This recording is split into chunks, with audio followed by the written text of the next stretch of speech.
भाई 2 किलो दूध देना। ये ऊँटनी का दूध है ना? पागल हो गया क्या? ये भैंस का दूध है। भैंस का दूध नहीं चाहिए हमें, ऊँटनी का दूध चाहिए।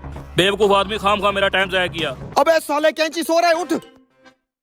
हाँ, दूध वाला आ गया। दूध वाला चला भी गया, तुझे पता ही नहीं है। पाइप तो ठीक से पकड़ता, सारा दूध नीचे गिरा दिया है। अब क्या करूँ, मेरी आंख लग गई। अब क्या करना है? करना क्या है, दूध वाले के पीछे चलते हैं और दोबारा कोई जुगाड़ लगाते हैं। चल। ये क्या? ये ड्रमी तो मेरी गाय के दूध की फूल थी, ये खाली कैसी होगी? अरे अंकल जी, ये देखो, इसके पीछे तो सुराख हुआ है। इनकी तो मैं। रुको अंकल जी, वो देखो। क्या ये वही लोग हैं? हाँ, ये वही लोग हैं। लगता है ये फिर से वही शरारत करने आ रहे हैं। अब की बार इनको रंगे हाथों पकड़ना है।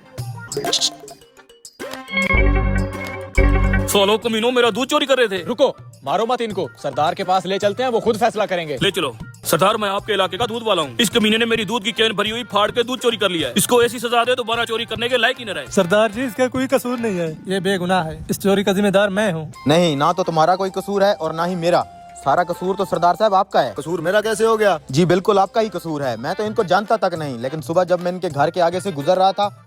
अम्मा जी, मेरी इज्जत गवारा नहीं करती कि जाके किसी के आगे हाथ फैलाऊं। मेरी जिस्मानी कमजोरी की वजह से मुझे कोई काम पर भी नहीं रखता। इसलिए मैंने इस बेचारे का दूध चुरा के इनका पेट भरने की कोशिश की है। अल्लाह ने आपको कितना वसी रिज़्क दिया हुआ है। सिर्फ फैसले करना या पंचायतें लगाना ही एक सरदार की जिम्मेदारी नहीं होती। आसपास के गरीबों का भी ख्याल रखना चाहिए। लेकिन एक बात याद रखिएगा, अल्लाह पाक हमसायों के हकूक के बारे में जरूर हम सबसे सवाल करेंगे।